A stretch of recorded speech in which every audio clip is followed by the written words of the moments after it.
Padre Santo, Jesús,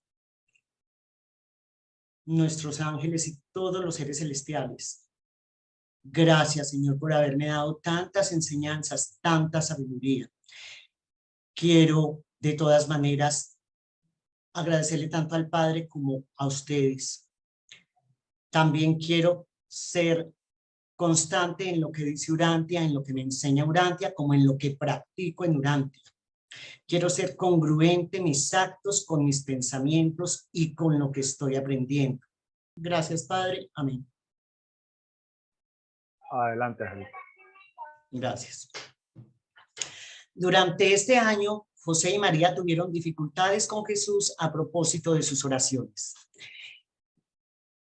Insistía en dirigirse a su Padre Celestial como si estuviera hablando con José, su Padre terrenal. Este abandono de las formas más solemnes y reverentes de comunicación con la deidad era un poco desconcertante para sus padres, especialmente para su madre, pero no podían persuadirlo para que cambiara. Recitaba sus oraciones tal como le habían enseñado, después de lo cual insistía en tener una pequeña charla con mi Padre que está en los cielos. En junio de este año, José cedió el taller de Nazaret a sus hermanos y empezó formalmente a trabajar como constructor. Antes de terminar el año, los ingresos de la familia se habían más que triplicado. La familia de Nazaret nunca más conoció el apuro de la pobreza hasta después de la muerte de José. La familia creció cada vez más y gastaron mucho dinero en estudios complementarios y en viajes, pero los ingresos crecientes de José siempre se mantuvieron a la altura de los gastos en aumento. Jairito, tú levantaste la mano, adelante. Jairito. Ay, sí, perdón. Sí. Perdón, que me volví un sancocho con la computadora. Eso quiere decir que me enredé, un quilombo, dicen en Argentina. Bueno, muchas gracias.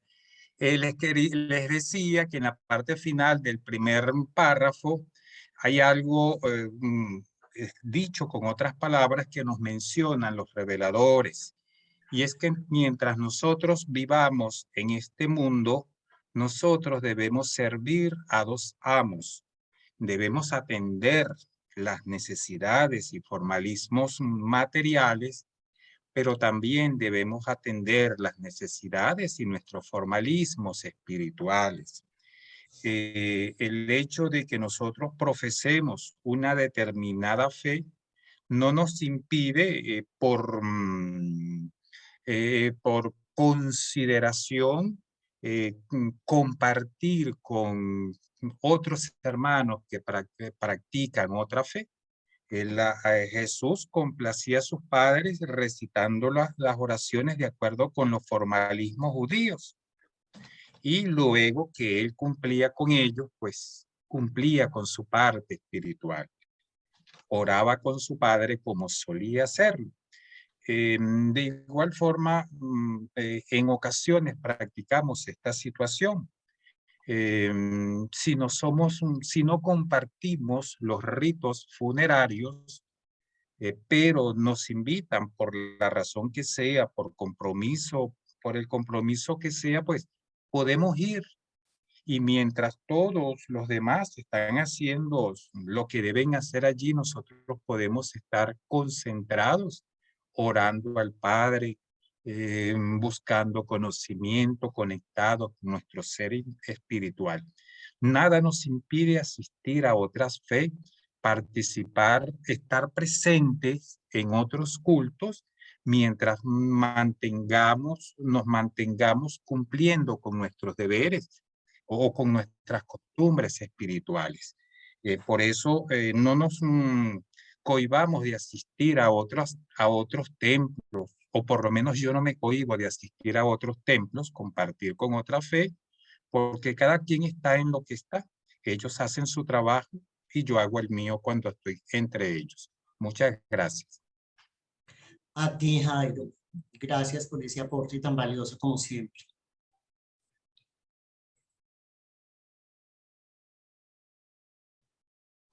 Durante los pocos años que siguieron, perdón, que es que se me está atravesando. Ok.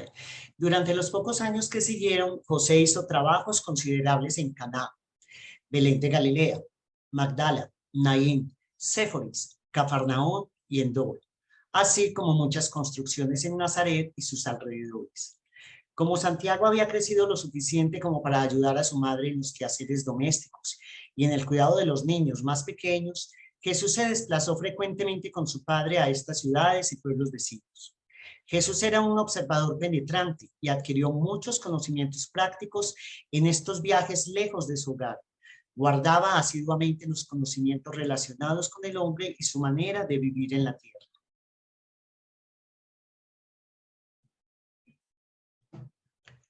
Este año Jesús hizo grandes progresos para adaptar sus sentimientos enérgicos y sus impulsos vigorosos a las exigencias de la cooperación familiar y de la disciplina del hogar. María era una madre amorosa, pero bastante estricta en la disciplina. Sin embargo, en muchos aspectos, José era el que ejercía el mayor control sobre Jesús, porque solía sentarse con el muchacho y le explicaba íntegramente las razones reales y subyacentes por los cuales era necesario disciplinar los deseos personales para contribuir al bienestar y la tranquilidad de toda la familia. Cuando se le explicaba la situación, Jesús siempre cooperaba inteligente y voluntariamente con los deseos paternos y las reglas familiares. Cuando su madre no necesitaba su ayuda en la casa, Jesús dedicaba una gran parte de su tiempo libre a estudiar las flores y las plantas durante el día y las estrellas por la noche. Mostraba una tendencia molesta a permanecer acostado de espaldas, contemplando con admiración el cielo estrellado, mucho después de la hora habitual de acostarse en esta casa bien organizada de Nazaret.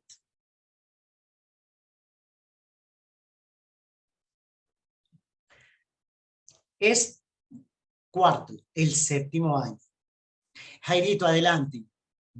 Así, gracias. Es muy importante ese párrafo porque observan,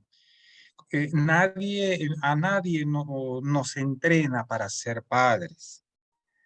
Lamentablemente vamos aprendiendo con la experiencia y nuestros hijos sufren las consecuencias de nuestra novatada, de ser unos padres nobles.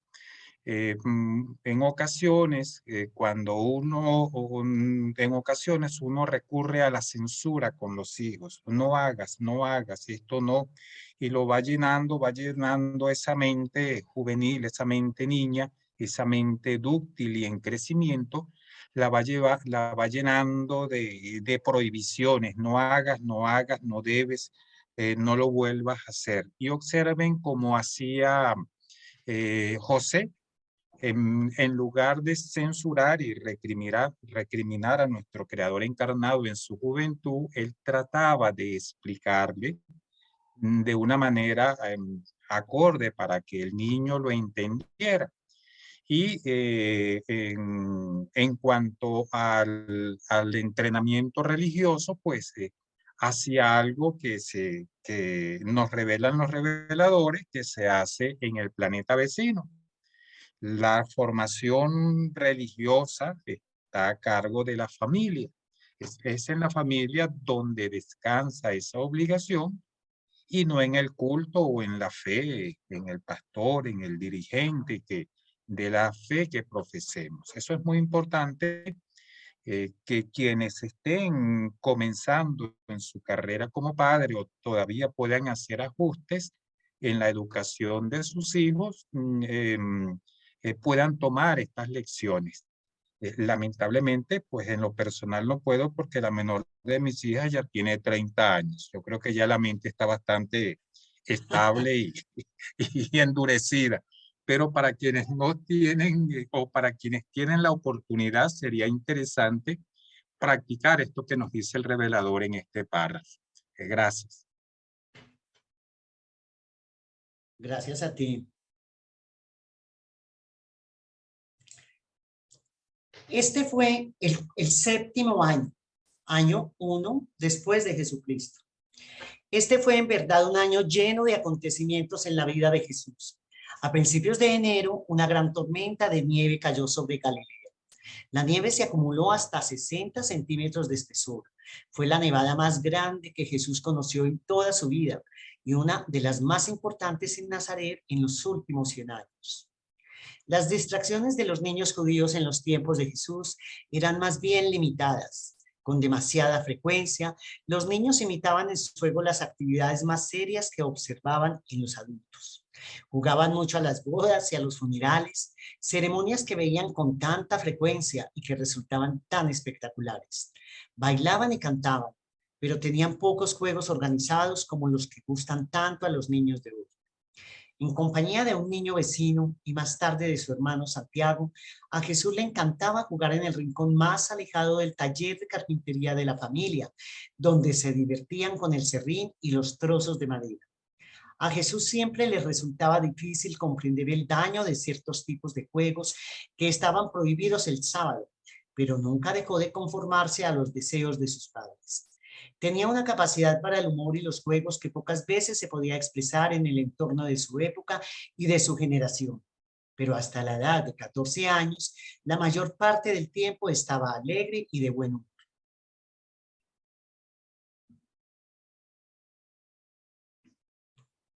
María tenía un palomar en el tejado del establo contiguo a la casa, y los beneficios de la venta de las palomas los utilizaban como fondo especial de caridad que Jesús administraba después de deducir el diezmo y haberlo entregado al empleado de la sinagoga.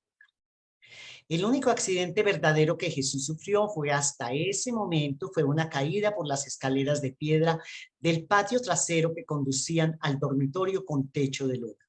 Sucedió en julio, durante una tormenta de arena inesperada procedente del este. Los vientos cálidos con ráfagas de arena fina soplaban por lo general durante la estación de las lluvias, particularmente en marzo y abril. Una tormenta de este tipo era totalmente inesperada en el mes de julio. Cuando se desencadenó la tormenta, Jesús estaba jugando como tenía costumbre en el tejado de la casa, porque durante una gran parte de la temporada seca, este era su lugar de juego habitual. La arena lo cegó mientras bajaba las escaleras y cayó. Después de este accidente, José construyó una balaustra a ambos lados de la escalera.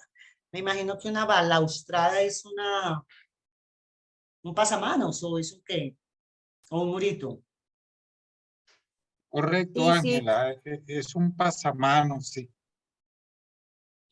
Y observen que a pesar de que nuestro Creador encarnado estaba asistido permanentemente en su otorgamiento por una cantidad de seres espirituales, pues él vivió su vida normal, le daría gripe como a todos seres, a cualquiera de nosotros, y sufrió este pequeño accidente cotidiano, producto de los acontecimientos naturales de la vida. Nada de extraño, nada de sobrenatural, simplemente vivió como estamos viviendo nosotros, con todas sus particularidades, claro está.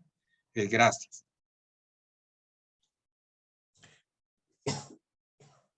Okay. No había manera de prevenir este accidente. No se trató de una negligencia imputable a los guardianes temporales intermedios, uno primario y otro secundario, asignados a la custodia del muchacho. Tampoco se podía culpar al serafín guardián. Sencillamente no se pudo evitar. Pero este ligero accidente, ocurrido mientras que José estaba en Endor, ocasionó una ansiedad tan grande en la mente de María que trató de manera poco razonable de mantener a Jesús pegado a ella durante varios meses.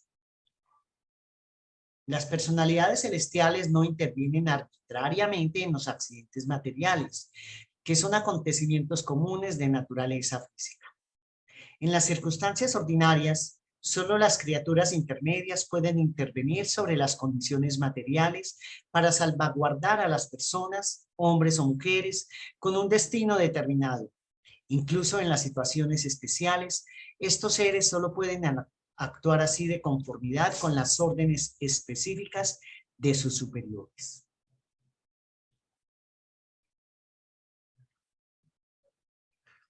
No hay manitos. Este no fue más que uno. Permíteme, Si hay Ángela. manitos, si hay dos manitos, dale.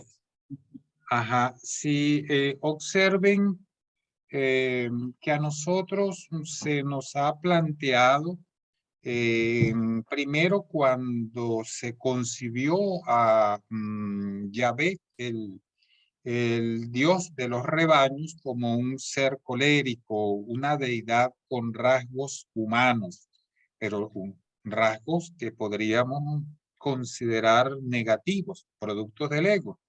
La mitología griega y romana nos presentan dioses que intervienen en las decisiones y en los acontecimientos de los seres humanos. Zeus, creo que era Zeus, que en ocasiones se convertía en lluvia de oro cuando una mujer le gustaba, según la mitología, se convertía en lluvia de oro, caía sobre la mujer, la encantaba y bueno, tenía relaciones con ella. Eso forma parte de la mitología y posiblemente de la distorsión que que sufrió la enseñanza, que sufrieron las diferentes revelaciones, porque fueron comunicadas de generación en generación a través de la tradición oral. Superado ese evento, ya con la imprenta y la impresión de libros, pues el conocimiento tiende a perdurarse, no es que se perdura, porque siempre entonces ahora juega un papel importante, es la interpretación. Los traductores interpretan de acuerdo a su conocimiento y no siempre esas interpretaciones dicen o representan lo que se quiso decir allí o lo que se quiere decir en nuestra revelación. Por eso es muy importante estar atentos con esas ediciones que leemos, con esos mensajes que aparecen en Facebook.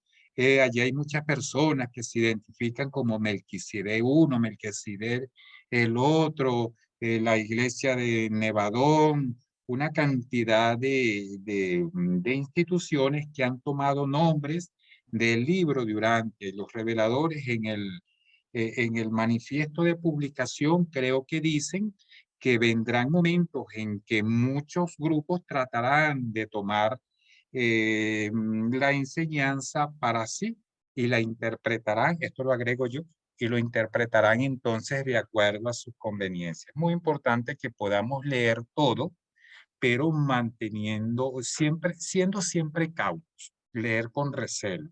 Gracias. Gracias, Jairo. Marcelino. Gracias, Angelita. Me echó un vaso de agua fría cuando expresó lo que expresó, pero al final le hago un comentario. No tenía la menor imaginación de esta sorpresa. Al final le hago un comentario.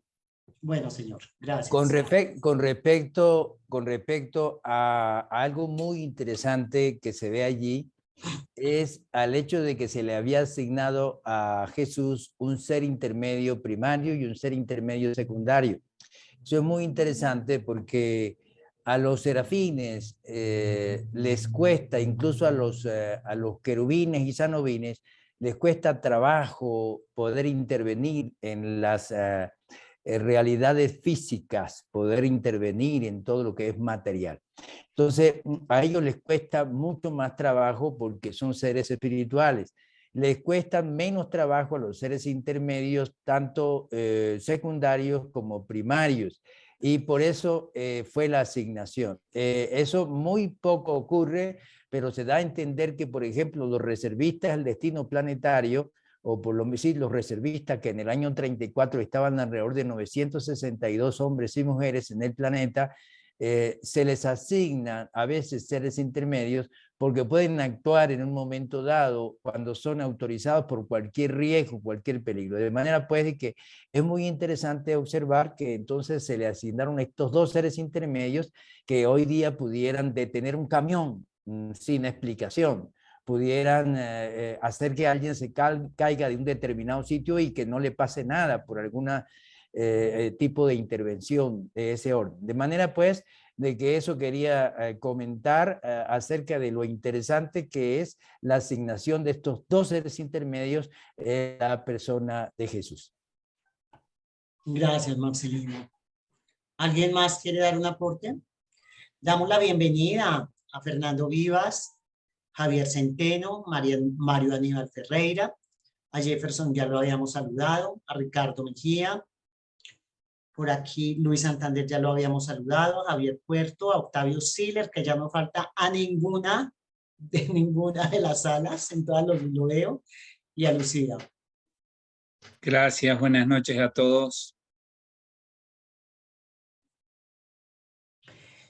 Este no fue más que uno de los numerosos accidentes menores que le ocurrieron posteriormente a este joven intrépido e investigador. Si pensáis en la niñez y en la juventud normales de un muchacho dinámico, tendréis una idea bastante buena de la carrera juvenil de Jesús y casi podréis imaginar la cantidad de ansiedad que causó a sus padres, en particular a su madre. José, el cuarto hijo de la familia de Nazaret, nació la mañana del miércoles 16 de marzo del año 1 después de Jesucristo. José. Jesús tenía ahora 7 años, la edad en que se suponía que los niños judíos empezaban su educación formal en las escuelas de la sinagoga. Por consiguiente, en agosto de este año comenzó su memorable vida escolar en Nazaret. El muchacho ya leía, escribía y hablaba con soltura 2 idiomas, el arameo y el griego. Ahora tenía que imponerse la tarea de aprender a leer, escribir y hablar la lengua hebrea. Estaba realmente impaciente por empezar la nueva vida escolar que se abría ante él. Durante 3 años, hasta que tuvo 10 años, asistió a la escuela primaria de la sinagoga de Nazaret. Durante estos 3 años estudió los rudimentos del libro de la ley, tal como estaba redactado en lengua hebrea. Durante los 3 años siguientes estudió en la escuela superior y memorizó por el método de repetición en voz alta las enseñanzas más profundas de la ley sagrada. Se graduó en esta escuela de la sinagoga cuando tenía 13 años y los dirigentes de la sinagoga lo entregaron a sus padres como un hijo del mandamiento, ya educado. En adelante, un ciudadano responsable de la comunidad de Israel con derecho a asistir a la Pascua en Jerusalén. En consecuencia, ese año participó en su primera Pascua en compañía de su padre y su madre. Así aprendíamos nosotros en el colegio, ¿no? Repitiendo en voz alta la historia, la geografía, todo. Jairito, adelante. Así, gracias. Buenas noches nuevamente. Sí, hay un detalle importante, ¿no? Normalmente cuando nosotros mencionamos Pascua, se nos viene a la mente diciembre y sus alrededores, pero es que la Pascua de los judíos no es esa fiesta de diciembre. La Pascua de ellos viene a coincidir con lo que es nuestra actual Semana Santa.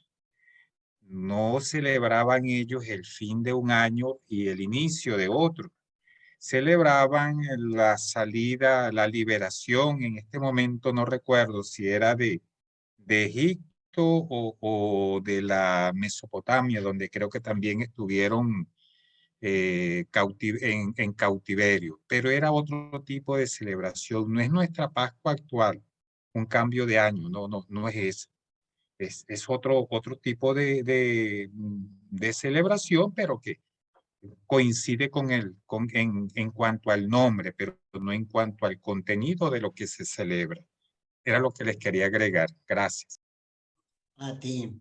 Era la liberación de Egipto, Jairo, coincidiendo con eso. Era la liberación de Egipto. Gracias, sí. Maricé.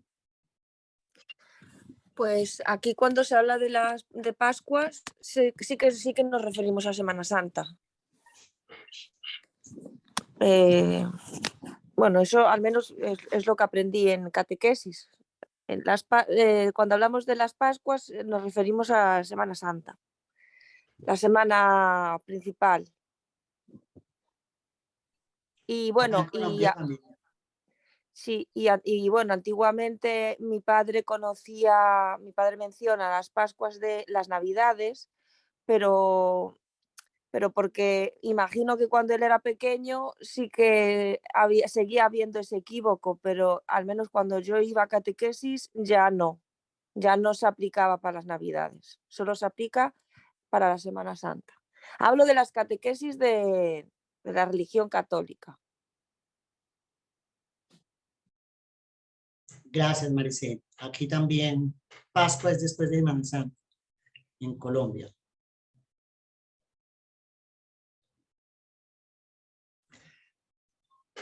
En Nazaret, Jesús tenía ahora 7 años, la edad en que se suponía que los niños judíos empezaban su educación ya. Lo acabamos de leer. En Nazaret, los alumnos se sentaban en semicírculo en el suelo, mientras que su profesor, el chazán, un empleado de la sinagoga, se sentaba enfrente de ellos. Empezaban por el libro del Levítico y luego pasaban al estudio de los demás libros de la ley, seguido del estudio de los profetas y de los salmos. La sinagoga de Nazaret poseía un ejemplar completo de las escrituras en hebreo. Hasta los 12 años, lo único que estudiaban eran las escrituras. En los meses de verano, las horas escolares se reducían considerablemente.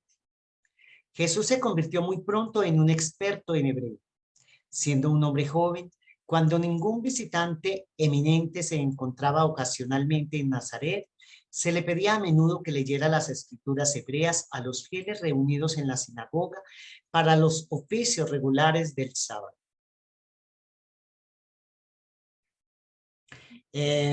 Maricel, ¿es tu manito de antes o la acabas de levantar?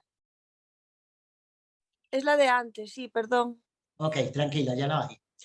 Por supuesto, las escuelas de la sinagoga no tenían libros de texto.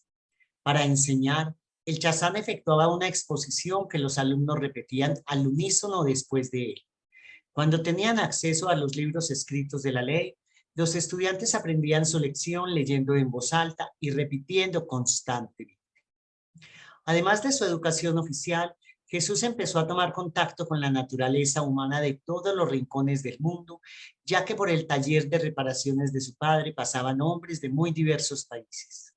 Cuando tuvo más edad, se mezclaba libremente con las caravanas que se detenían cerca de la fuente para descansar y comer. Como hablaba muy bien el griego, tenía pocos problemas para conversar con la mayoría de los viajeros y conductores de las caravanas. Nazaret era una etapa en el camino de las caravanas y una travesía para los viajes.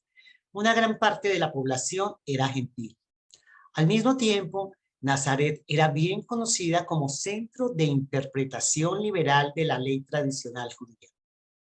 En Galilea, los judíos se mezclaban más libremente con los gentiles que en Judea. De todas las ciudades de Galilea, los judíos de Nazaret eran los más liberales en interpretar las restricciones sociales basadas en el miedo a contaminarse por estar en contacto con los gentiles. Esta situación dio origen a un dicho corriente en Jerusalén: ¿puede salir algo bueno de Nazaret? Manitos, nada. Jairito. Permíteme, sí, aquí voy a pedirle aquí voy a pedirle la ayuda a mi querido Marcelino, porque sé que creo que es en el libro de Marc Coulier, Historia de una revelación, algo así, se relata algo relacionado con esta expresión de que los reveladores trataron de cambiarla porque les pareció fuerte. Creo que era algo así, Marcelino. ¿Me ayudas con eso, porfa? Gracias. Sí, no, lo que comenta Marc Coulier es referente al caso de Natanael, que en un momento dado los reveladores le daban mucha importancia a las reacciones de la gente una vez que se leía las respuestas. Y en una oportunidad, eso lo comenta Marc Coulier, y en una oportunidad se expresó, los judíos, dice, Natanael tenía muy buen sentido del humor para ser judío. Y entonces se rieron, la gente del fórum se rieron. ¿Y cómo se rieron? Ellos quitaron esa parte para evitar alguna ofensa hacia los judíos que son muy serios. Eso es lo que comentó Coulier en cuanto a esa parte. Pero ya ahí Angelita leyó porque había, por la misma libertad de Nazaret, era que tomaba en cuenta Nazaret para que de alguna manera se produjera como una inspiración en seriedad de la ley de Moisés, y como no eran más libres que los demás miembros de la región hebrea, entonces por eso fue que salió ese dicho: qué bueno puede salir de Nazaret si no toman en serio todas las enseñanzas y las reglas hebreas. Eso es lo que más o menos van a entender los reveladores. Gracias, mi Marcelino. Ya te ayudaron, Jairo, te dieron tu empujón. Armando, amigo, adelante. Escúcheme que acá hay mucho ruido, pero varios comentarios. No Tenemos se siente. que recordar. ¿Y si me escuchan? ¿Sí? Te escuchamos bien y no escuchamos ruidos. Así que adelante. Bueno, perfecto. Después del periodo monárquico, después del rey David, más adelante Israel se divide en dos: en el reino de Israel y en el reino de Judea. En el reino de Israel quedaban los samaritanos y la parte alta de Galilea. Entonces siempre existió una profunda rivalidad entre los dos reinos, hasta que, y estuvieron en guerra mucho tiempo. Hay un Pentateuco, una versión de la Biblia hebrea, que se llama el Pentateuco samaritano, donde cambiaron el monte de Jerusalén por otro monte que queda en la parte alta. Entonces hubo una rivalidad siempre creciente, y ahí se refleja esa rivalidad, ¿no? El reino de Israel fue destruido por los asirios, y hasta ahí llegó como al año 200 antes de Cristo, poco antes. Ahora, frente a la escritura que leían, lo que se consideraba sagrado era la Torá, que son los 5 primeros libros de la Biblia. Esos 5 primeros libros de la Biblia, para los hebreos, son escritos por Dios, y el hebreo era el idioma de Dios. Ese hebreo no tenía consonantes, no tenía vocales, y cada letra significaba un número. O sea que para ellos, dentro de la lectura tradicional de la Biblia, hay otras lecturas más profundas. Es como una especie de algoritmo que muestra la ingeniería divina. El cristianismo llega hasta 400 años antes de Cristo, se escribe la Biblia hebrea, y lo que hacen los primeros autores cristianos fue adaptar el texto hebreo para ratificar la venida de Jesús. Por ejemplo, cambian la palabra doncella por palabra virgen, entre otras. Entonces, nosotros adaptamos la fiesta de los tabernáculos, todas las fiestas eminentemente judías, a una versión cristianizada. Pero pues eso es un tema muy interesante y hace parte de nuestra tradición, pero es bueno aclarar y deslindar hasta dónde va el mundo judío y hasta dónde va la verdadera esencia de Jesús o de Micael ya hoy en nuestra tradición. Muy interesante todo eso, Armando. Súper. Estimado Armando, el monte, el templo que se levantó en Samaria se llamaba el templo de Gerizim, y por eso fue que Jesús... Ese era el templo de Gerizim, sí, claro. Gerizim. Y por eso fue que cuando Jesús se encontró con la samaritana, él le dijo: no, dentro de poco no van a tener necesidad de ir al templo de Jerusalén ni al Gerizim, sino van a ir a su corazón, porque la religión que yo voy a revelar o transmitir es la religión del Espíritu. Entonces, es muy interesante esa parte. En el Pentateuco samaritano, que es un Pentateuco distinto al judío de Jerusalén, cambian el monte por Gerizim, entre otros cambios. Sí, completamente de acuerdo, Marcelino.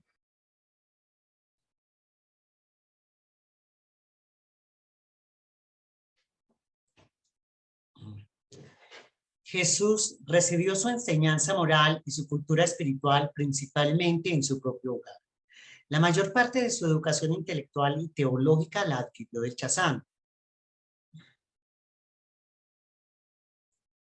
Ok.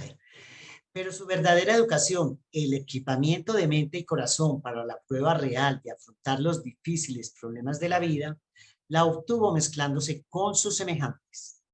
Esta asociación estrecha con sus semejantes, jóvenes y viejos, judíos y gentiles, le proporcionó la oportunidad de conocer a la raza humana. Jesús era muy instruido en el sentido de que comprendía a fondo a los hombres y los amaba con devoción. Durante todos sus años en la sinagoga fue un estudiante brillante, con una gran ventaja, puesto que conocía bien 3 idiomas. Con motivo de la finalización de los cursos de Jesús en la escuela, el Chazán de Nazaret comentó a José que temía haber aprendido más de las preguntas penetrantes de Jesús que lo que había sido capaz de enseñar al muchacho. Qué bien. En el transcurso de sus estudios, Jesús aprendió mucho y obtuvo una gran inspiración de los sermones regulares del sábado en la sinagoga.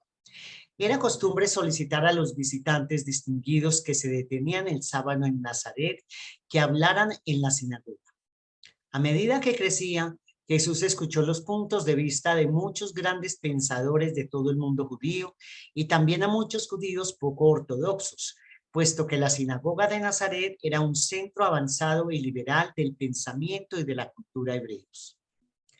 Al ingresar en la escuela a los 7 años, por aquella época los judíos acababan de sacar una ley sobre la educación obligatoria. Era costumbre que los alumnos escogieran su texto de cumpleaños, una especie de regla de oro que los guiaría a lo largo de sus estudios y sobre la cual muchas veces tenían que disertar en el momento de graduarse a la edad de 13 años. El texto que Jesús escogió estaba sacado del profeta Isaías. El Espíritu del Señor Dios está sobre mí, porque el Señor me ha ungido. Me ha enviado para traer la buena nueva a los mansos, para consolar a los afligidos, para proclamar la libertad a los cautivos y para liberar a los presos espirituales. Qué lindo. Jairito, adelante. ¿Estás muteado? Gracias. Sí. En el primer párrafo y en el anterior, vemos esa actitud, esa motivación constante de nuestro Creador por conocer los diferentes pareceres y formas de ser de sus criaturas mortales urantianas. Él desde pequeño trató, cuando se perdió en el templo, para compartir con aquellos personajes presentes, luego esa mezcla con todos los caravaneros, las personas que iban en las caravanas por diferentes motivos, cuando compartía en el taller de carpintería, vemos allí entonces ese afán, ese interés por conocer esa naturaleza humana en sus diferentes expresiones. Y en este segundo párrafo que se nos presenta acá, en esa expresión, ese axioma, ese epitafio, podríamos también decirle, esa frase que lo identifica, pues ya retrata su misión. No sabemos si... Ay, mi Jairito se congeló.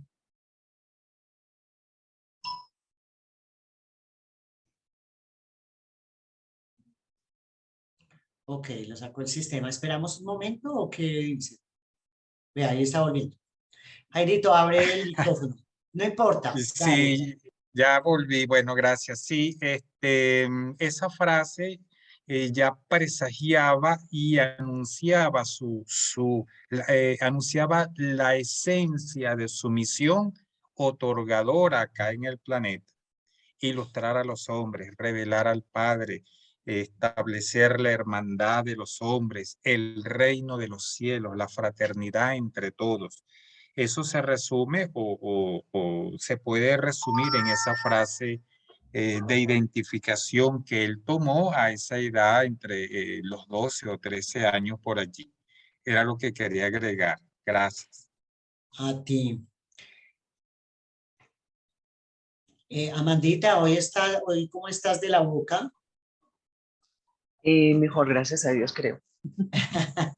Qué linda. ¿Quieres leer? Con gusto.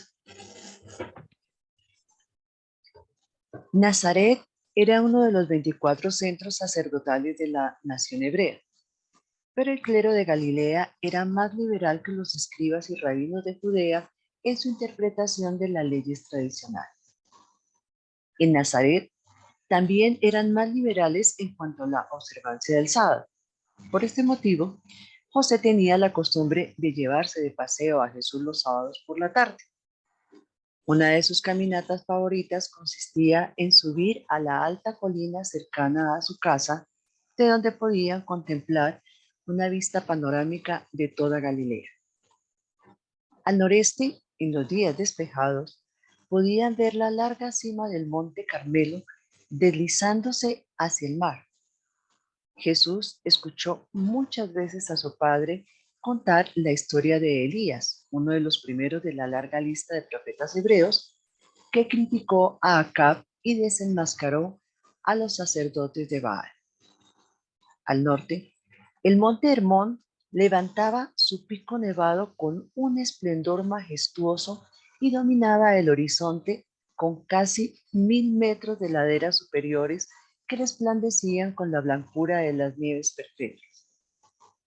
A lo lejos, por el este, podían discernir el valle del Jordán, y mucho más allá, las colinas rocosas de Moab. También hacia el sur y el este, cuando el sol iluminaba los muros de mármol, podían ver las ciudades grecorromanas de la Decápolis con sus anfiteatros y sus templos presuntuosos. Y como se demoraban hasta la puesta del sol, podían distinguir al oeste los barcos de vela en el lejano Mediterráneo.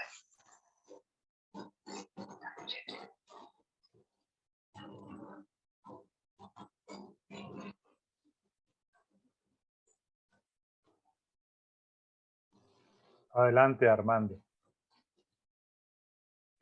Bueno, vamos a ver cómo me va acá con esta. Ahí quisiera comentar una cosa sobre el idioma. El idioma universal de la época era el griego. El idioma hebreo y el idioma arameo, en que se escribió parte de la Biblia, son idiomas semíticos, como el ugarítico. Es como hablar del español y el portugués. El que entendía hebreo podía entender el arameo. Y dice, cuando dice que se veían entonces la Biblia fue escrita en hebreo, pero para traducirle al mundo occidental se tradujo fue al griego, que era como el inglés de hoy. Y esa traducción se hizo en el año 300 antes de Cristo, lo que se llama la Septuaginta, donde 70 sabios judíos hicieron la traducción al griego.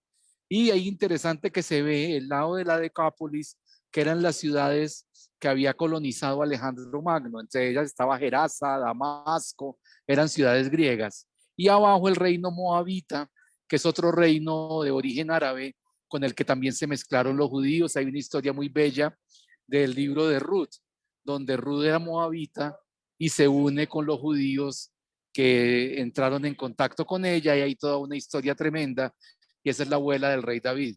Entonces estamos recreando pues toda la historia de la antigüedad. Gracias. Gracias, Armando.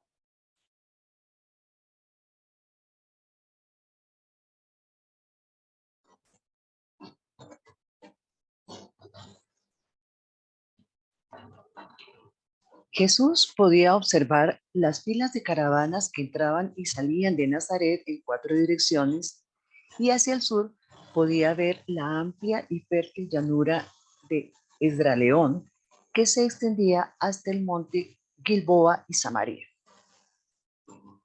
Cuando no subían a las alturas para contemplar el paisaje lejano, se paseaban por el campo y estudiaban la naturaleza en sus distintas manifestaciones según las estaciones.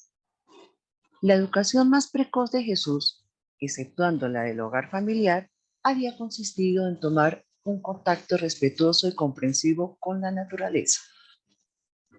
Antes de cumplir los 8 años de edad, era conocido por todas las madres y mujeres jóvenes de Nazaret que se habían encontrado y hablado con él en la fuente cercana a su casa, que era uno de los centros sociales de encuentro y de habladurías de toda la ciudad. Este año, Jesús aprendió a ordeñar la vaca de la familia y a cuidar de los demás animales. Durante este año y el siguiente, también aprendió a hacer queso y a tejer. Cuando llegó a los 10 años, era un experto tejedor. Aproximadamente por esta época, Jesús y Jacobo, un muchacho vecino, se hicieron grandes amigos del alfarero que trabajaba cerca del manantial.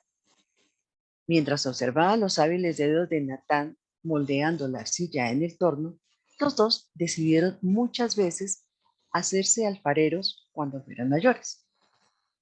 Natán quería mucho a los muchachos y a menudo les daba arcilla para que jugaran, tratando de estimular su imaginación creativa, sugiriéndoles que compitieran en la modelación de objetos y animales diversos.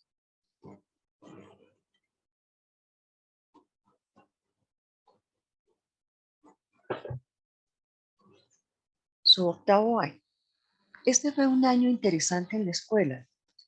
Aunque Jesús no era un estudiante excepcional, sí era un alumno aplicado y formaba parte del tercio más avanzado de la clase.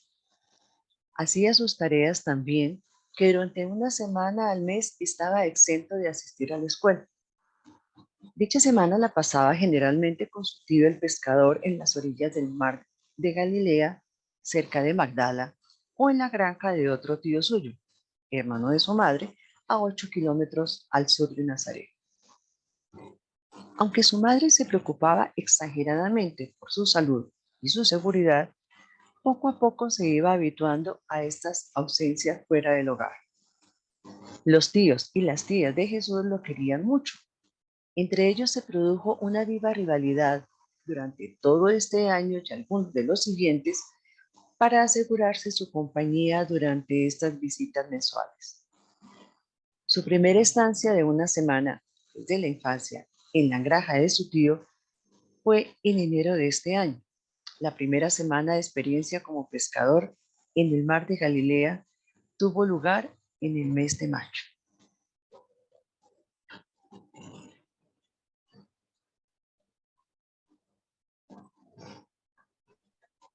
Por esta época, Jesús conoció a un profesor de matemáticas de Damasco y después de aprender algunas nuevas técnicas aritméticas, dedicó mucho tiempo a las matemáticas durante varios años. Desarrolló un agudo sentido de los números, de las distancias y de las proporciones. Jesús empezó a disfrutar mucho con su hermano Santiago y al final de este año había empezado a enseñarle el alfabeto. Jesús hizo planes este año para intercambiar productos lácteos por clases de arpa. Tenía una inclinación especial por todo lo musical. Más adelante contribuyó mucho a promover el interés por la música vocal entre sus jóvenes compañeros. A la edad de 11 años ya era un artista hábil y disfrutaba mucho entreteniendo a la familia y a los amigos con sus extraordinarias interpretaciones y con sus hábiles improvisaciones.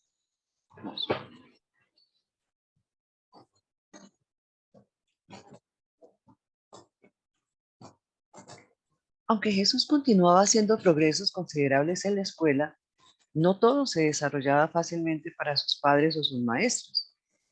Persistía en hacer muchas preguntas embarazosas acerca de la ciencia y de la religión, particularmente en geografía y astronomía. Insistía especialmente en averiguar por qué había una temporada seca y una temporada de lluvias en Palestina. Una y otra vez buscó la explicación de la gran diferencia entre las temperaturas de Nazaret y las del Valle de Jordán. Simplemente no paraba nunca de hacer preguntas de este tipo, inteligentes pero inquietantes. Su tercer hermano, Simón, nació en la tarde del viernes 14 de abril de este año, el segundo después de Jesucristo.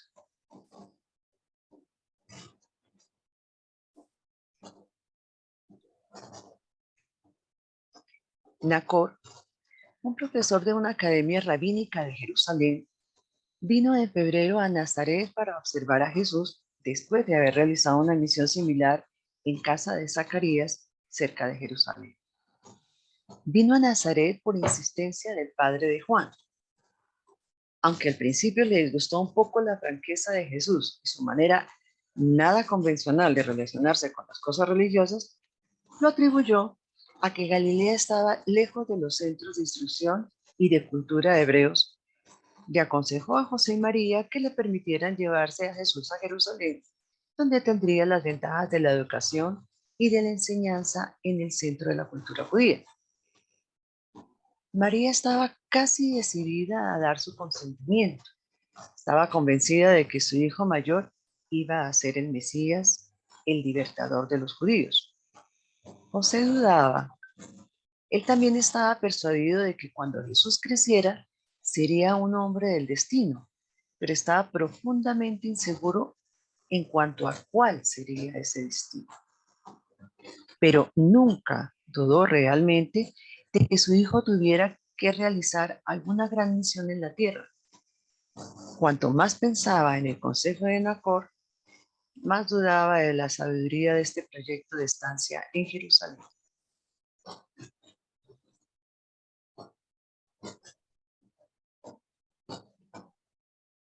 Debido a esta diferencia de opinión entre José y María, Nacor solicitó permiso para someter todo el asunto a Jesús. Jesús escuchó con atención, que habló con José, con María y con un vecino, Jacobo el albañil, cuyo hijo era su compañero de juego favorito. 2 días más tarde les manifestó que había diferencias de opinión entre sus padres y sus consejeros y que no se consideraba cualificado para asumir las responsabilidades de la decisión porque no se sentía fuertemente inclinado ni en un sentido ni en otro. En estas circunstancias había decidido finalmente hablar con mi Padre que está en los cielos. Y aunque no estaba totalmente seguro de la respuesta, sentía que debía más bien quedarse en casa con mi padre y mi madre, añadiendo, ellos me quieren tanto, serán capaces de hacer más por mí y de guiarme con más seguridad que unos extraños que solo pueden ver mi cuerpo y observar mi mente, pero que difícilmente pueden conocerme de verdad. Todos se quedaron maravillados y Nacor emprendió su camino de regreso a Jerusalén. Pasaron muchos años antes de que se volviera a considerar la posibilidad de que Jesús se fuera de su hogar.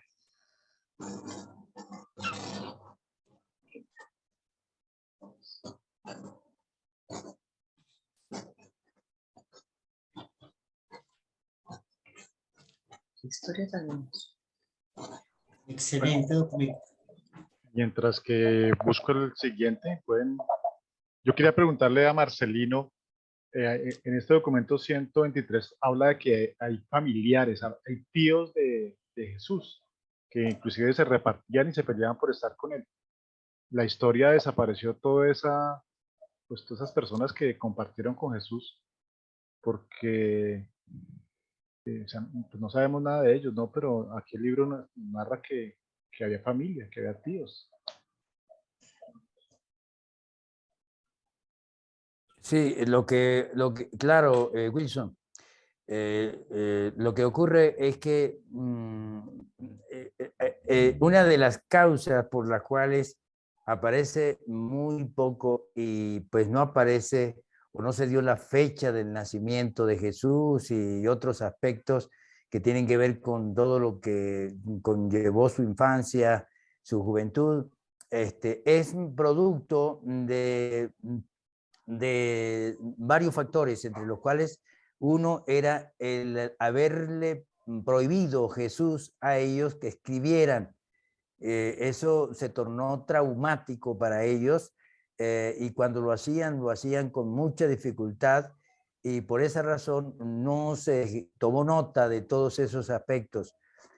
Otro aspecto que influyó fue el hecho de que ellos pensaban que regresaba el maestro y al regresar pues no había mayor inconveniente porque se retomaría nuevamente en lo que es el anhelo del reino prometido para ellos ser liberados, ¿no? Entonces, esos aspectos influyeron muchísimo para que no aparecieran estos registros, y por esa razón esos cálculos que se hicieron posteriormente sobre el nacimiento de él pues fueron también errados, con la excepción de los últimos tiempos, que pues se tiene claro que Herodes muere en el año -4 y no podía perseguir a un niño después de muerto.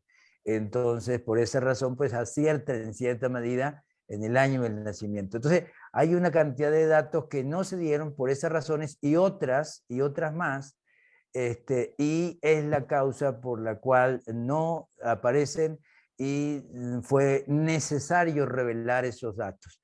De manera pues de que fue una extraordinaria y maravillosa experiencia, pero que tenemos nosotros ese privilegio de conocerla a través de esta revelación, que no dudamos, producto del impulso interno, porque esto no es que uno sea como un autómata para decir amén a aquello que se capta o que le dicen que es verdad, sino que en el caso, por ejemplo, del Marcelino, cree en Urantia por el interno, no porque nadie me insistió.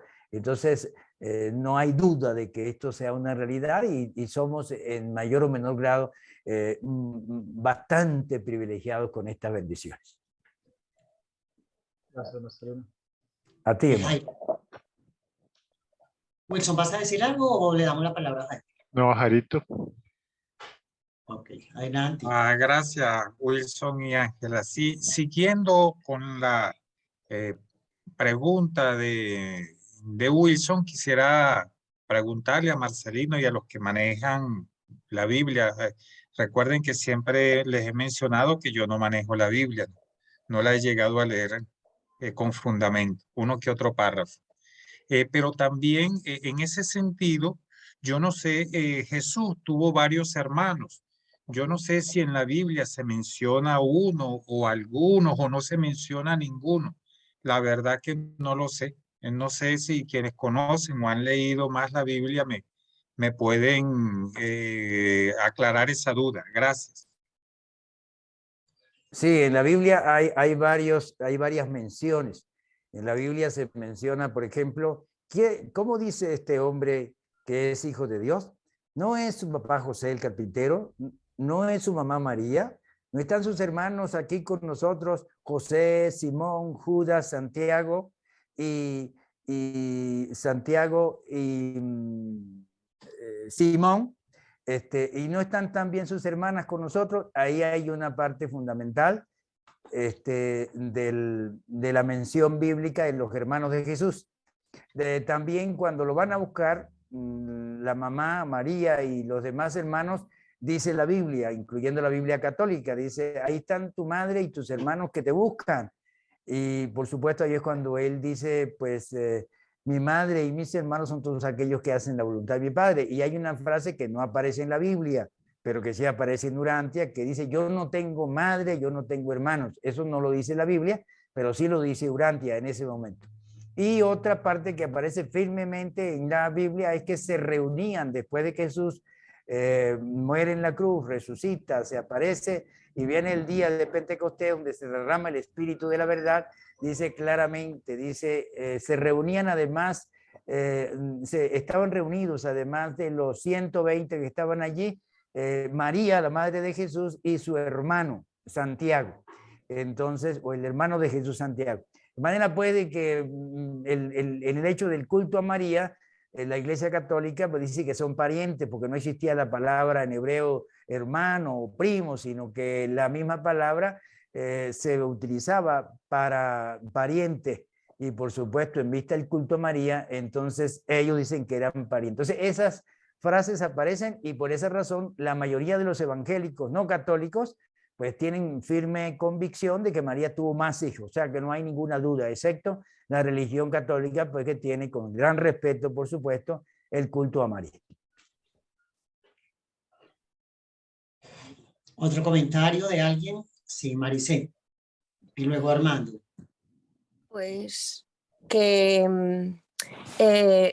hablando, bueno, yo lo leí, hablando de la Biblia, que hay que diferenciar entre el Antiguo Testamento y el Nuevo Testamento. Entonces, en el Nuevo Testamento es donde se menciona todo esto. Y bueno, yo, mis catequesis, en mis clases nunca nos mencionaban que tenía más hermanos, pero evidentemente leyendo los evangelios, tú deducías que ahí había algo que no encajaba, porque no coinciden los evangelistas al describir la familia de Jesús.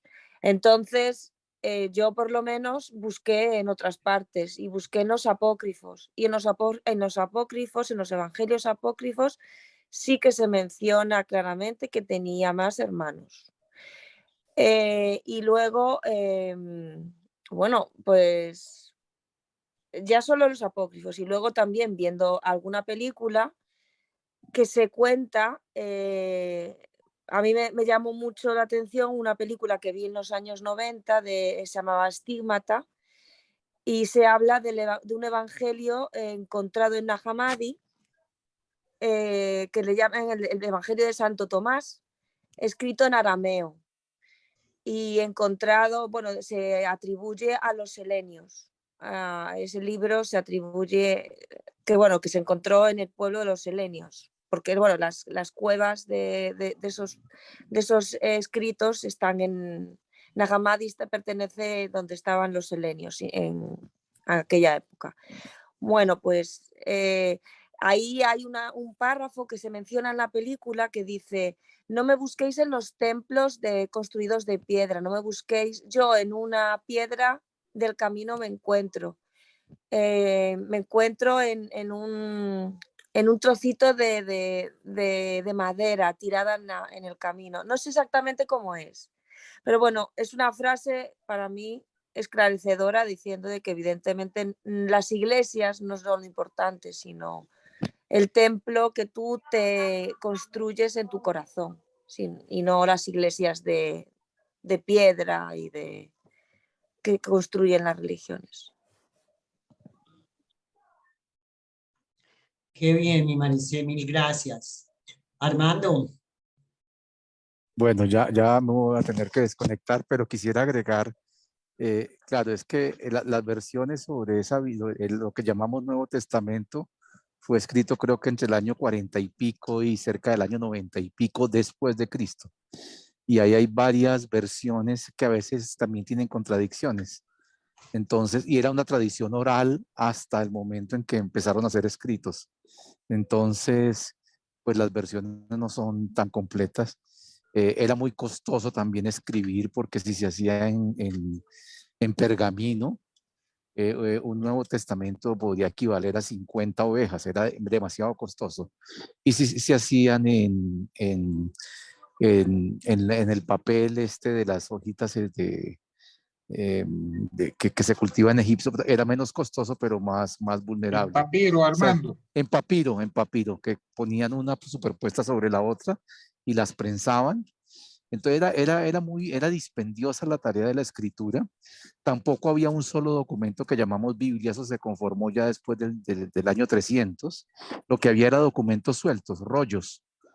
Después empezaron a coser esos rollos y empezaron a formarse los códex. Ahí lo que nos llegó a nosotros eran los códex más antiguos, el de Leningrado y ahí el Codex Vaticanus, en donde empezaron a apilarse esos documentos uno tras otro. Entonces, esas transcripciones no son 100% fidedignas, ¿no? Responden a una tradición oral muy posterior a la vida del maestro. Pero bueno, eso fue lo que nos legó un testimonio durante 2000 años. Y los copistas se trataron de buscar la mayor fidelidad posible, pero también de una traducción a otra hay grandes diferencias, ¿no? Cambios de sentido, por eso hay una traducción distinta protestante a las traducciones católicas. Si se va a los testigos de Jehová es otra cosa diferente. En materia de traducciones ha habido muchas complejidades porque hay cambio de sentido, cambio de palabras de una a otra.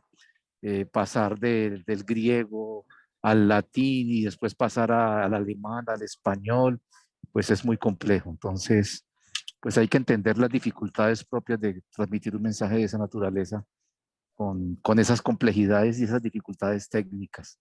Y también el copista y el nuevo lector también le agregaba sentidos, ¿no? Entonces no va a haber una versión única. Y después se empató con lo que se llama la Biblia hebrea, que es el Antiguo Testamento, que va hasta el año 400 antes de Cristo.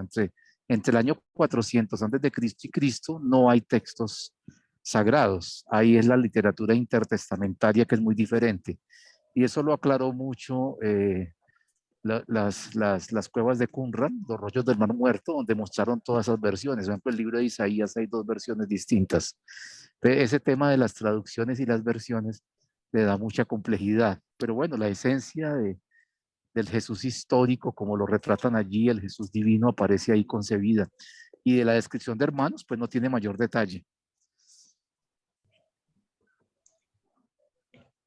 Gracias, Armando. Qué pesar que te tengas que desconectar, pero mil gracias por tu asistencia. Como siempre, todo lo que tú dices es de mucho valor.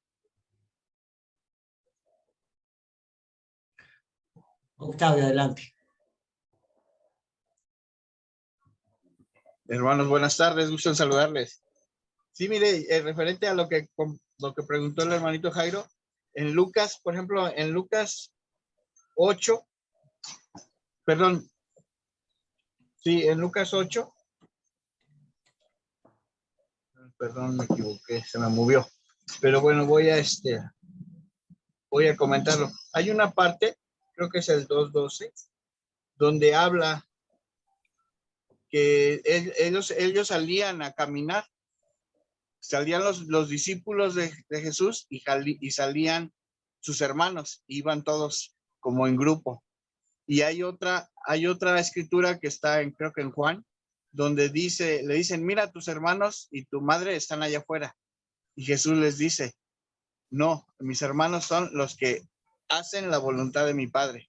Y ahí es donde él le da el crédito a su padre por lo que a él había venido aquí a Urantia. Esos son 2 pasajes que recuerdo. Uno está en Juan y otro está en Lucas. Y es interesante porque se menciona a su familia. Gracias. Gracias a ti. Gracias a ti, Octavio. Niña Marice, ¿es tu manito nueva o es la vieja? Es nueva, es nueva. Tan linda. ¿Hablo ahora ya? Habla ya, claro. Sí, pues ya a mí me queda claro que después de lo que he leído del Nuevo Testamento, porque yo de pequeña he ido todos los domingos a la iglesia y me sé el Evangelio bastante, o sea, el Nuevo Testamento, el Antiguo no, pero no, sí, y en lo que se refiere a la vida de Jesús. A mí me queda claro, porque yo preguntaba mucho, me queda claro que en las... A ver, que había interés en que en la transmisión se creara una cosa nueva. O sea, realmente yo no veo ninguna buena intención en los primeros. La tradición oral, de acuerdo, porque eso es lo que creo que los apóstoles cumplieron la voluntad de Jesús, no escribieron, pero los apóstoles de los apóstoles sí que tuvieron que escribir porque estaban fundando una iglesia y a partir del año 300, una vez que ya está instaurada la iglesia en el Imperio Romano, yo veo claramente una intención de falsificar la historia inicial de Jesús. Y a mí eso particularmente me enfadó muchísimo, me enfadó con la Iglesia Católica. Y bueno, y posteriormente cuando conoces el proceso del proceso de la historia de la Iglesia Católica, una vez que llegas al siglo XV y existe el cisma de Lutero, te planteas si realmente lo que buscaba era una buena traducción, ¿no? y que recurriera a las fuentes. Pero en realidad Lutero lo que hizo fue desviarse mucho más de lo inicial, desde mi punto de vista, después de lo que yo he podido deducir. He leído que la traducción Reina Valera, que es la versión protestante aquí en España, muy extendida, la Reina Valera le da mucho crédito a los protestantes. Y de hecho la leen los judíos. Los judíos descendientes, porque bueno, los judíos aquí en España siguen siendo los sefardíes y hay una tradición, ellos son unas personas muy, muy formadas y utilizan la Reina Valera, porque hay aquí una especie sigue habiendo una mezcla muy, no hay un judío ortodoxo, el judío lee el Nuevo Testamento, o sea, lee el Reina Valera y la Biblia y lo que ellos tienen, que es lo que ellos consideran el Pentateuco, o sea, la Torá, pero no son ortodoxos, no son de los que tienen los rulos y tal. En fin, que yo sí que he visto intencionalidad de que lo que llegó a nosotros estaba totalmente desvirtuado. Eso de que la Virgen es virgen, pues yo a mí me chirriaba ya con 9 años, o sea, 9 años, después de los 9 años, después de hacer la comunión. Entonces, eso, que yo veo intención de falsificar en las traducciones. Mala voluntad, o sea, no una simple complicación por ser oral y todo eso, no. Y entonces, además, sabiendo lo que supone la formación de una iglesia, pues los apóstoles deberían de haber sido un poco más responsables, ¿no? Para que no hubiese malas interpretaciones. Esa es mi visión, vamos. Gracias, Maricel. Gracias, Maricel. Damos la bienvenida a Sal en Saturn, nuestro Pablo. Esther Andrade nos dice, bueno, afortunadamente nos llegó el libro de Durante y tenemos el deber de defender el sentido entregado por los reveladores. Bueno, Wilson va a poner otro documento, le damos la oportunidad a Rita que nos lea un ratico, Rita. Sí, Angelita. Tan bella, gracias. Entonces adelante que Wilson ya empezó.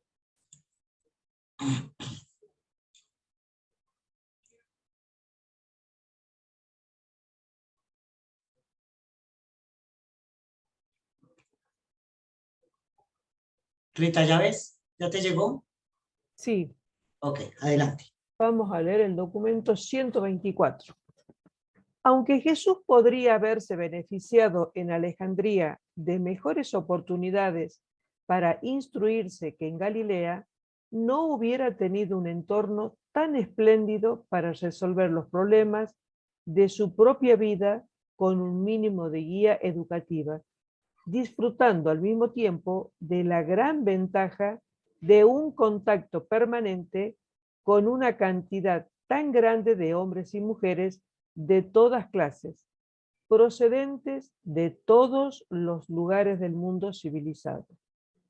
Si hubiera permanecido en Alejandría, su educación hubiera sido dirigida por judíos y según principios exclusivamente judíos. En Nazaret consiguió una educación y recibió una instrucción que lo prepararon mucho mejor para comprender a los gentiles y le proporcionaron una idea mejor y más equilibrada de los méritos respectivos de los puntos de vista de la teología hebrea oriental o babilónica y de la occidental o helénica.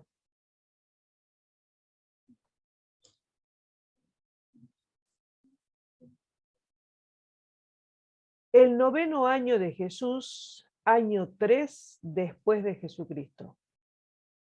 Aunque no se puede decir que Jesús estuviera nunca gravemente enfermo, este año sufrió algunas enfermedades menores de la infancia junto con sus hermanos y su hermanita.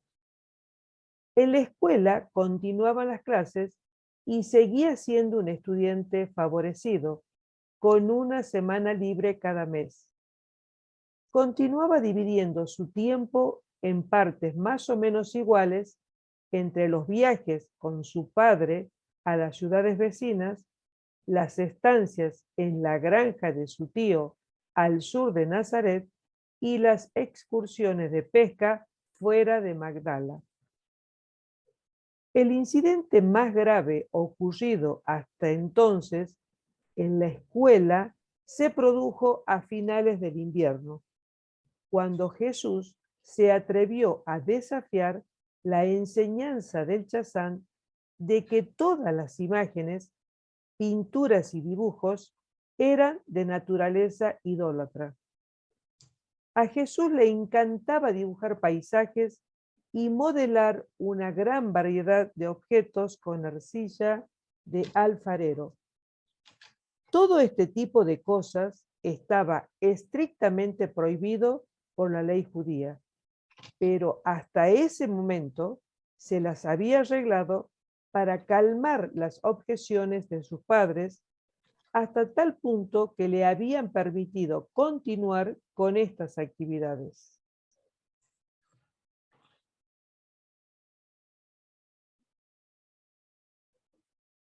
Pero un nuevo alboroto se produjo en la escuela cuando uno de los alumnos más retrasados descubrió a Jesús haciendo al carbón un retrato del profesor en el suelo de la clase. El retrato estaba allí, tan claro como la luz del día, y muchos de los ancianos lo pudieron contemplar antes de que el comité se presentara ante José para exigirle que hiciera algo para reprimir la desobediencia a la ley de su hijo mayor. Aunque no era la primera vez que José y María recibían quejas sobre las actividades de su polifacético y dinámico hijo, esta era la acusación más seria de todas las que hasta el momento habían presentado contra él. Sentado en una gran piedra, junto a la puerta trasera, Jesús escuchó durante un rato cómo condenaban sus esfuerzos artísticos. Le irritó que culparan a su padre de sus pretendidas fechorías. Entonces entró en la casa, enfrentándose sin temor a sus acusadores. Los ancianos se quedaron desconcertados. Algunos tendieron a considerar el incidente con humor, mientras que uno o dos parecían pensar que el chico era sacrílego, si no blasfemo. José estaba perplejo y María indignada, pero Jesús insistió en ser escuchado. Lo dejaron hablar, defendió valientemente su punto de vista y anunció con un completo dominio de sí mismo que acataría la decisión de su padre, tanto en este asunto como en cualquier otra controversia. Y el comité de ancianos partió en silencio.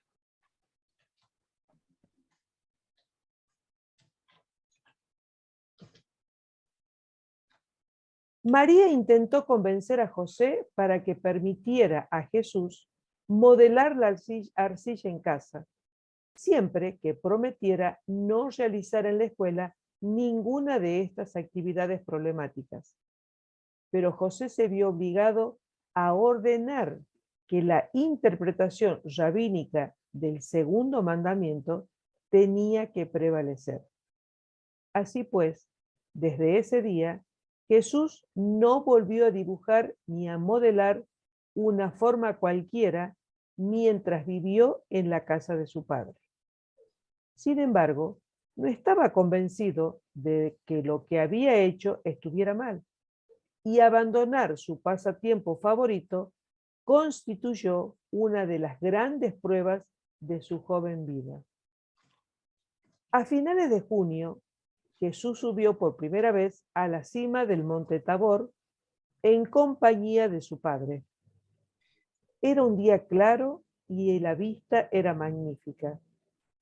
Este chico de 9 años tuvo la impresión de que había contemplado realmente el mundo entero, a excepción de la India, África y Roma.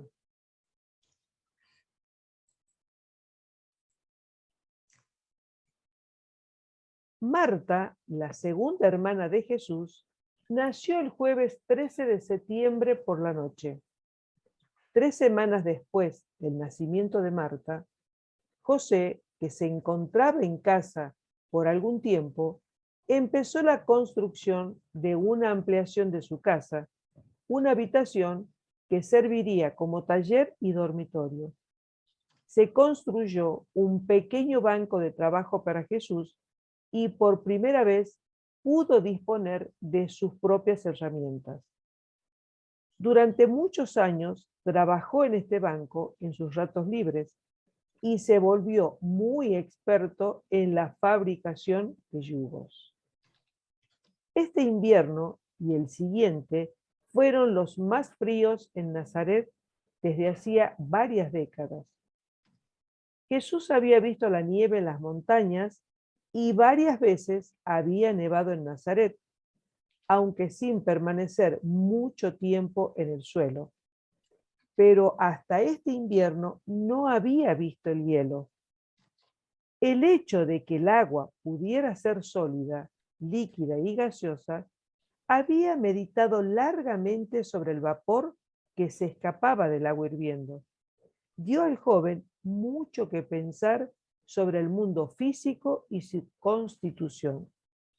Y sin embargo, la personalidad encarnada en este niño, en pleno crecimiento, era al mismo tiempo la verdadera creadora y organizadora de todas estas cosas en todo un extenso universo. El clima de Nazaret no era riguroso. Enero era el mes más frío, con una temperatura media alrededor de los 10 grados centígrados. En julio y agosto, los meses más calurosos, la temperatura variaba entre 24 grados y 32 grados centígrados. Desde las montañas hasta el Jordán y el valle del Mar Muerto, el clima de Palestina variaba entre el frío y el tórrido. Allí pues, en cierto sentido, los judíos estaban preparados para vivir prácticamente en cualquiera de los climas variables del mundo.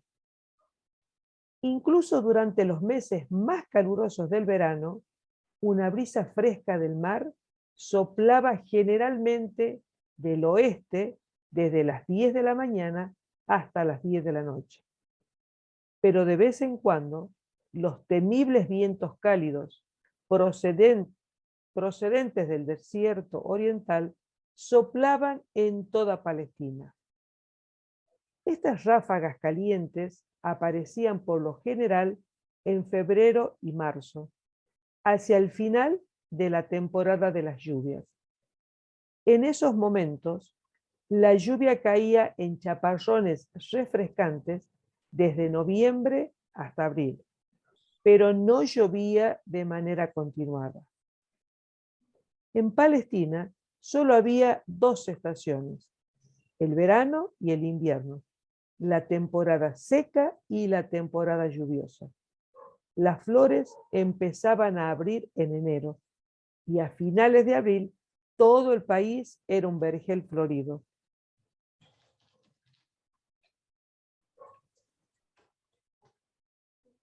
En mayo de este año, Jesús ayudó por primera vez a cosechar los cereales en la granja de su tío. Antes de cumplir los 13 años, se las había arreglado para saber algo de casi todos los trabajos que realizaban los hombres y las mujeres alrededor de Nazaret, a excepción del trabajo de los metales. Cuando fue mayor, después de la muerte de su padre, pasó varios meses en el taller de un herrero.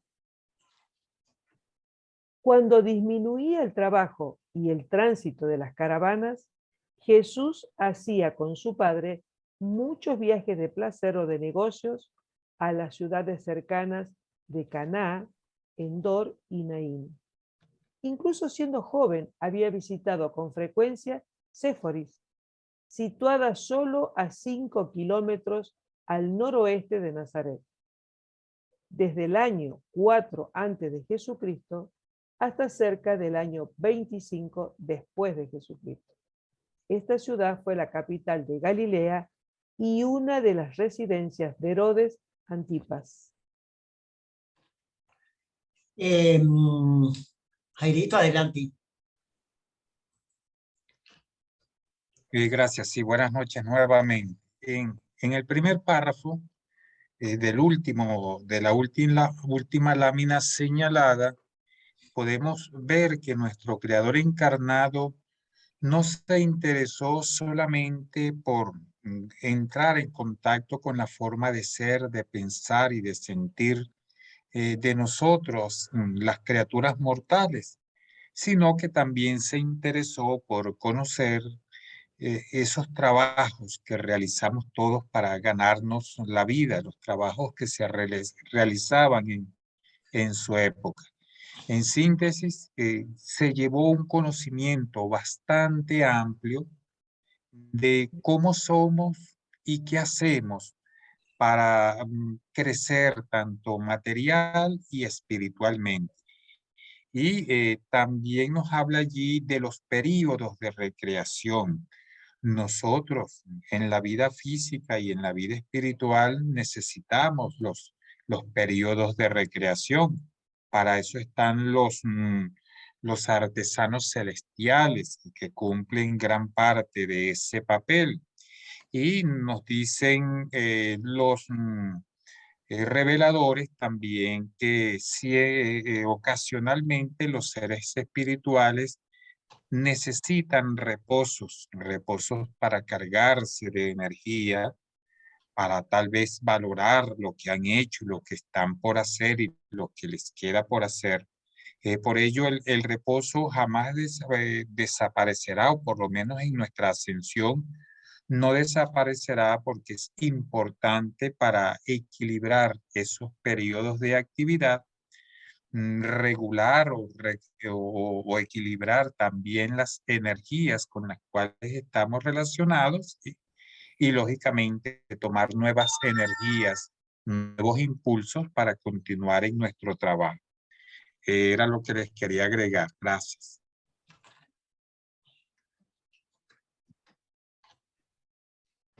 ¿Quién más quiere hablar? O seguimos adelante. Quisiera preguntarle a Marcelino, o sea, en este momento Jesús, él ya era consciente del plan que traía, porque, o sea, digamos, ese deseo de aprender todo, de poder entender y comprender todos los labores, todo lo referente a la naturaleza, bueno, en fin, esa avidez que él tenía ya era un sinónimo que que ya estaba realizando, digamos, la tarea, ¿cierto, Marcelino? Sí, sí, hermano. Lo que ocurre es que no olvidemos que Jesús tenía un ajustador de alta experiencia y el ajustador está completamente conectado con el plan del Padre en todo el proceso de autootorgamiento. Y además de eso, el ajustador pues está conectado con esos consejos que se le habían dado a Micael antes de su encarnación. Entonces, esa conexión del ajustador con ese plan hizo el impulso. No olvidemos que Jesús siempre hablaba de mi Padre que está en los cielos, y ese Padre que está en los cielos, él cada vez lo tuvo más claro por ese trabajo espléndido del ajustador, por supuesto, acompañado también con la ayuda del serafín guardián desde el externo y el espíritu materno que estaba allí trabajando, ¿no? De manera pues de que esa es la causa por la cual Jesús tenía ya ese impulso, y lo cual fue completamente confirmado en esta experiencia sobrenatural que fue la única en la aparición de este ser celeste casi a los 13 años, allá cuando fue por primera vez a Jerusalén. De manera pues de que eso era muy necesario, porque no olvidemos que el autootorgamiento de Micael requería una experiencia plena, lo más plena posible con la naturaleza humana, y no solo con la naturaleza humana, sino con las distintas naturalezas de las distintas razas humanas que se desenvolvían en el planeta, que por supuesto somos la combinación de 9 razas. Y eso fue una de las cosas que él hizo, y precisamente la completó ya después de su vida adulta, cuando se encuentra con Ganit y con Gonod y acepta esa extraordinaria y maravillosa travesía de casi 2 años. De manera que esas son básicamente impulsos dados por el divino ajustador, además de esa conexión con él, de esa conexión de él con la personalidad creadora de Micael. ¿Termino leyendo o alguien más quiere leer?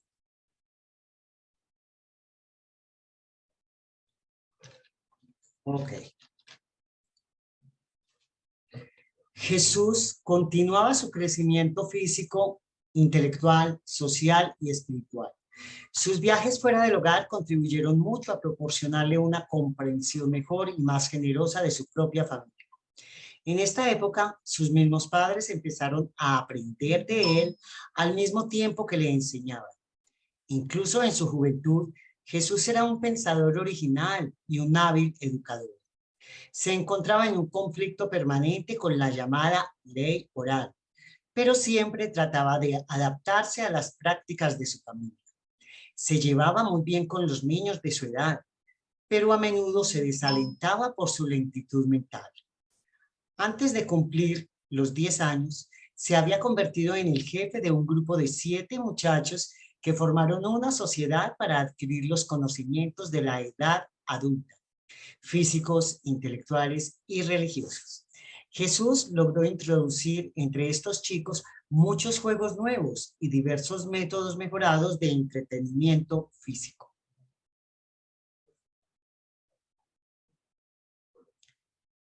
Segundo, el 10º año, año 4 después de Jesucristo. El 5 de julio, el primer sábado del mes, mientras Jesús se paseaba por el campo con su padre, expresó por primera vez unos sentimientos y unas ideas que indicaban que estaba empezando a tomar conciencia de la naturaleza excepcional de su misión en la vida. José escuchó atentamente las importantes palabras de su hijo, pero hizo pocos comentarios y no dio ninguna información. Al día siguiente, Jesús tuvo una conversación similar con su madre, pero más larga. María escuchó igualmente las declaraciones del muchacho, pero ella tampoco proporcionó ninguna información.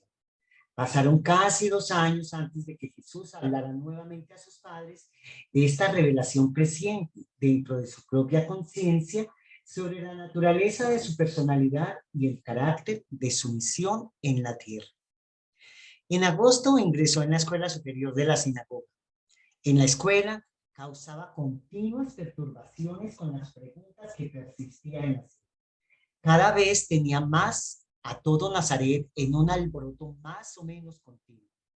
A sus padres les disgustaba prohibirle que hiciera esas preguntas inquietantes, y su profesor principal estaba muy intrigado por la curiosidad del muchacho, su perspicacia y su sed de conocimientos.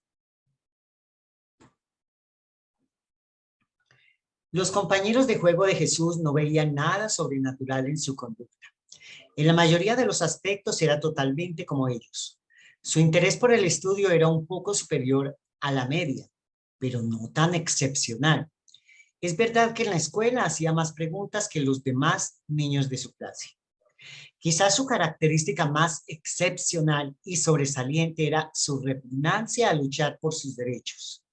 Aunque era un muchacho bien desarrollado para su edad, a sus compañeros de juego les resultaba extraño que tuviera aversión por defenderse, incluso de las injusticias o cuando era sometido a abusos personales. A pesar de todo, no sufrió mucho por culpa de esta tendencia gracias a la amistad de Jacobo, el muchacho vecino, que era un año mayor. Se trataba del hijo del albañil asociado con José en los negocios.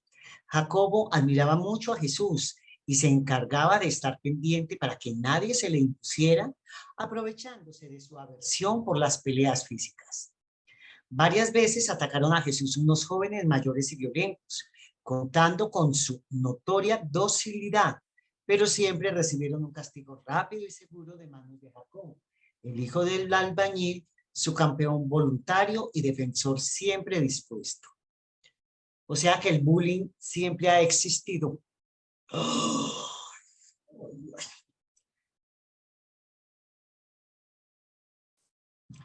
Bueno, entonces, si alguien tiene algo más que comentar, o le vamos dando ya fin a a esto, Marcelino, adelante.